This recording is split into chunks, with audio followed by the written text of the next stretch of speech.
সুপ্রভাত বন্ধুরা, good morning. সব কি খবর? আজকে অনেক দিন পর সকালবেলা ভাবলাম যে আমার বন্ধুদের সাথে একটু কথা বলি। বহুদিন তোমাদের এরমভাবে গুড মর্নিং মেসেজটা দিইনি, তো আজকে ভাবলাম যে একটু কথা বলেই দিই, গুড মর্নিংটা করি। আজ তো শনিবার, সপ্তাহের শেষ দিনই বলা চলে। রবিবার তো একটা ছুটি ছুটি ব্যাপার থাকে, একটা মানে হইচই একটা মনের মধ্যে থাকে যে সানডে মানে বিশাল খুশি। তো যাই হোক, সবাই কি খবর, কি করছো? উঠে তো পড়েছো অবশ্যই, তার কারণ এখন বাজে ঘড়িতে 10টা, পুরো 10:05। গরমকালে কেউই খুব একটা বেলা অবধি ঘুমায় না। আমি তো অনেক সকালেই উঠেছি, কিন্তু উঠে আমি কাজ করেছি, তবে 3টে মানুষ তো ধীরে সুস্থে করি কাজ। মোটামুটি সকালের সমস্ত কাজই কমপ্লিট। এবার আজকে বেরোতে হবে, আজকে একটু ব্যাংকের কাজ আছে, ব্যাংকে যাব, তো সেসব কাজগুলো আছে। আজকে ভাবছি রান্না সেরকম কিছু করব না, ওই সব কাজ সেরে এসে ডালের মধ্যে আলু সেদ্ধ দিয়ে দেবো আর ভাত করব, ব্যাস এই রান্না করব আজকে ঠিক করেছি। তো ভাবলাম যে চলো দেখি, একটু বসে আছি, কফি খেতে বসেছি। তো ভাবলাম যে একটু কফি খেতে খেতে আমার বন্ধুদের সাথে একটু আড্ডা মারি, গল্প করি। তো সবার উইকলি চ্যালেঞ্জ কমপ্লিট হলো কি হলো না বলো বন্ধুরা? আমার তো একদম ঘেটে ঘ হয়ে আছি পুরো। মেয়ের ওখানে গেছিলাম, তোমরা তো সবাই জানো, বিন্দুমাত্র কাজ হয়নি কিছু, ঠিক আছে। কমেন্ট বক্সে মেসেজ, দিদিভাই কবে ফিরছো, ঠিক আছে, মানে মোটামুটি সবারই প্রশ্ন, দিদিভাই কবে ফিরছো।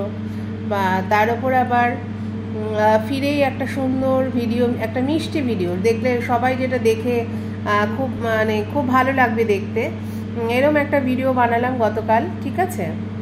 সেটা কি হলো তোমরা সবাই দেখেছো, ওই গাছের কুমড়ো কেটেছিলাম, সেটা তো কাটার ভিডিওটা তো তোমাদের দেখিয়েছি।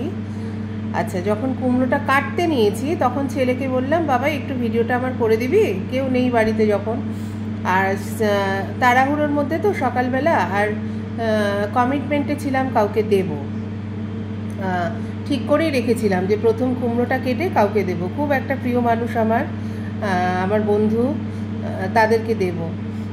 তো সেই জন্য কাটতে নিয়েছি। আর তার থেকেও বড় কথা, আমার বাড়িতে যে কাজ করে মানে বউটা, ও চেয়েছিল, বৌদি তোমার কুমড়ো হলে কিন্তু আমাকে দিয়ে এলাম। নিশ্চয়ই দেবো, ওকে সবই দিয়ে, যা সবজিপাতি হয় আমরা সবাইকে, ড্রাইভার, কাজের লোক যা আছে, মানে আশেপাশে যা আছে সবাইকে দিয়েই খাই, কেন আমরা তো বাড়িতে মাত্র 3টে মানুষ, আর এত সবজি হয়, সুতরাং দিয়ে দিতেই হয়। কত রাখবো, কত ফ্রিজে রাখা যায়, সুতরাং দিয়ে খেতেই হয়। তো গতকাল কুমড়োটা, প্রসঙ্গ থেকে বেরিয়ে যাচ্ছি গল্প করতে করতে, গতকাল কুমড়োটা কাটতে নিয়েছি, তো ছেলেকে বললাম ভিডিও করে দিতে।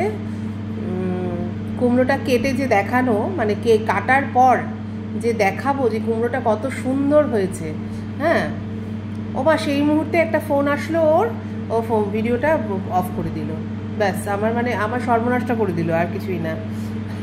এবার সেই কুমড়োটা কাটার ভিডিও যেহেতু পুরোটা দিতে পারিনি, সবার এক প্রশ্ন, কুমড়োটা কাটার পর দেখালে না তো। আমার এত খারাপ লাগছে না, আমি সবাইকে বলতে বলতে যে এই অবস্থা। তো যাই হোক, আমি সবার কাছেই ক্ষমা চেয়ে নিচ্ছি, ভিডিওটা পুরো দেখাতে পারিনি। কুমড়োটা কেটে ফেলেছি, এখন কেটে ফেলে অলরেডি দুজনকে দিয়ে দিয়েছি, এখন কি আর দেখানো যায় বলো? তো সেই কারণে ভাবছি যে আরও একটা বিশাল সাইজ হয়েছে, প্রায় 20 কিলো, জানো বন্ধুরা। এই কুমড়োটা, আমার এখানে ঘরে ওয়েট মেশিন আছে আমাদের, সেখানে মাপলাম, পুরো 12 কিলো হয়েছে। আর ওইটা হয়েছে তার ডবল, আর একটা হয়েছে, মানে আর একটা না, এখনো 6-7টা হয়েছে, মানে একটা বিশাল বড় হয়েছে। ওটা আসলে এত তাড়াতাড়ি করবো না, ওটা আরও বড় হোক, ওটা পাকাবো, ওটা প্রায় 25-26 কিলো হবে।